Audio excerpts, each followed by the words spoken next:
If we move across to the assistance element, for years we've been talking about running cleaning solutions through the suction lines. We would normally run a solution of the strength of Orotol through, normal Orotol.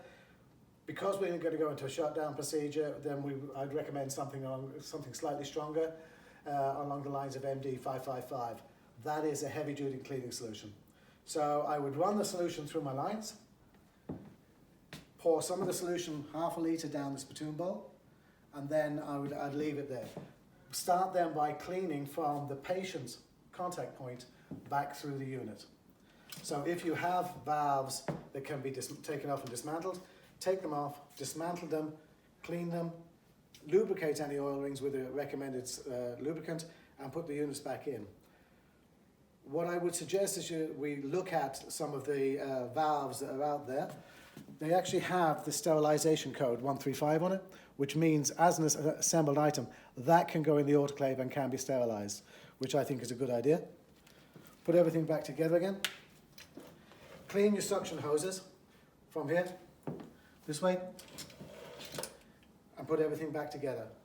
Moving from this initial contact point then, we have our suction filters. In this case we have two, one for the high and one for low. If at this stage you have new filters, I would fit them and just throw the old ones away. If you don't have new filters, then make sure you go through a proper cleaning solution for these.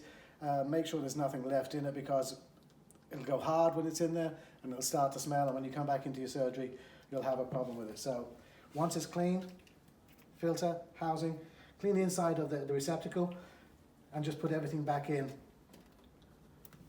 and leave it as such.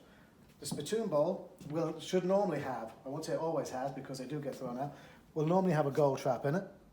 Take that out, give that a clean, put it back in again, put the caps back on it, wipe the inside of the bowl and the outside of the bowl, around the cup fill and bowl flush, and just clean the surfaces as you normally would. A lot of units now, because of the amalgam separation, have what we call a spittoon valve, where everything from the suction tubes and from the spittoon bowl goes through the suction motor. The spittoon valve can either be in the base of the chair, or in a lot of cases, the newer units is built into the side of the Cuspidor.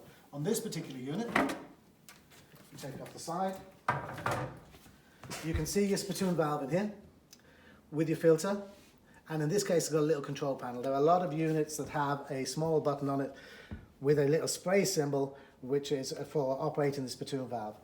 We've done all our cleaning through, so if we push the button there, that will operate the suction motor and pull any left fluid out of the spittoon valve. You don't need to worry about smells coming back, because this has a close-off valve once the unit is shut down.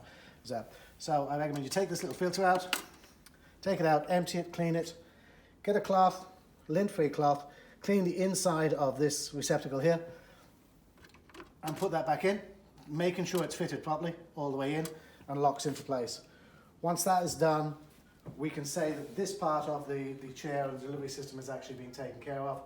You need to think now, do you need to go back at this stage and sort out your dental unit waterline? The last thing to do with your dental unit before you finish it, and if you're going to be locked up for time, is two things. If you have an isolation switch on the wall for the chair, isolate it at this stage. If not, then switch off the unit where it needs to be switched off.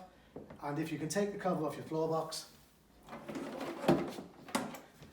take it off, you will have an incoming air and water.